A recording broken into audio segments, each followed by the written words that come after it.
Hello everyone and welcome to another Keg Filet video. Last raid I ran for Naxx was a Gbid, went great.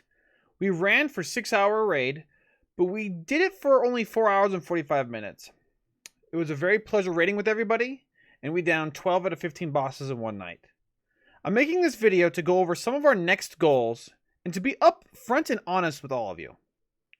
Number 1, I'm super happy about this raid and everyone who comes to it that makes the raid what it is.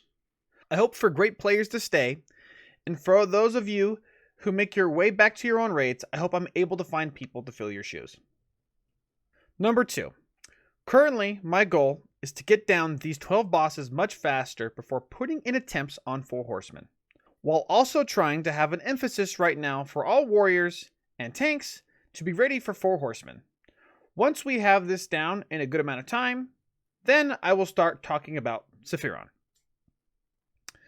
Point 2.2, the route I would like to take to get most of this content down the fastest time is Abomination Quarter, with as few deaths as possible, into Plague.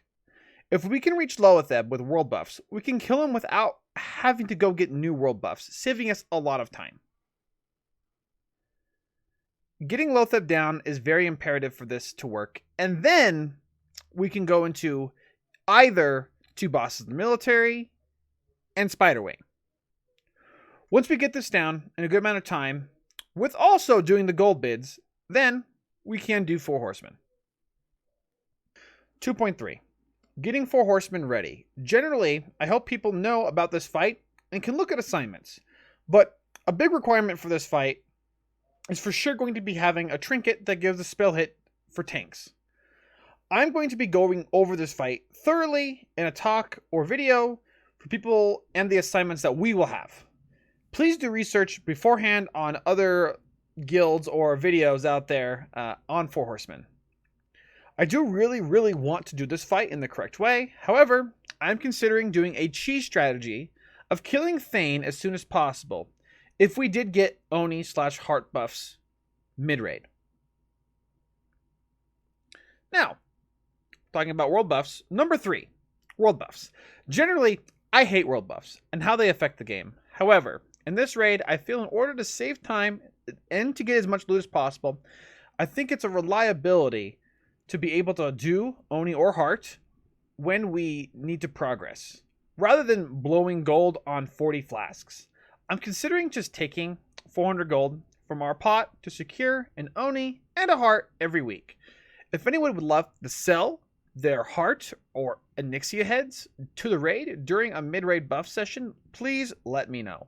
Otherwise, I will also make a list and a big effort in getting people their Onyxia heads and ZG Hearts, because it will make the greatest impact on our progression moving forward.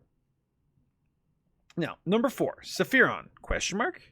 Now, Saf is an inevitability in this raid, so I will have a lot of information in the Discord about how you can prepare, but what I'm looking for is extra healers, mages, tons of frost resistance.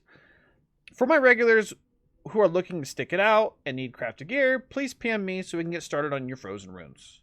Another thing about Saffron is the composition might change a little bit. Basically, if you have an extra healer that can get 8 out of 8, tier 2 or tier 1, depending on the class, then maybe there's something we could do to compensate you for saving that. But generally, when we get to that point of Saffron, it's going to be needed to kill the fight. 4.1. Also, I'll be changing how frost resist gear is bid on. I'm going to ask you only to bid on it if you are planning to stick it out for Saffron in my raid group. So basically, my regulars. The same gold bidding will be used on a slash roll system, and the highest roll pays the 300 gold for the item. Now, almost last, number 5. So far, I've had 12 out of 40 splinters, and I'm super happy so far. I've been really diligent in how I approach this. But in general, with all this work I've put in, and a lot of backing from you guys, I will now be taking a normal cut with the even split. 5.1.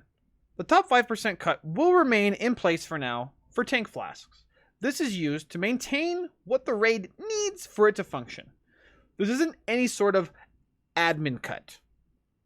Generally, we plan to use 9 flasks a night for tanks when not doing 4 horsemen. This may increase to double during 4 horsemen. I shall deal with it when we get to that, but for now, I will make do with what I have. Thank you all for watching. Please keep an eye on the Discord. Ciao.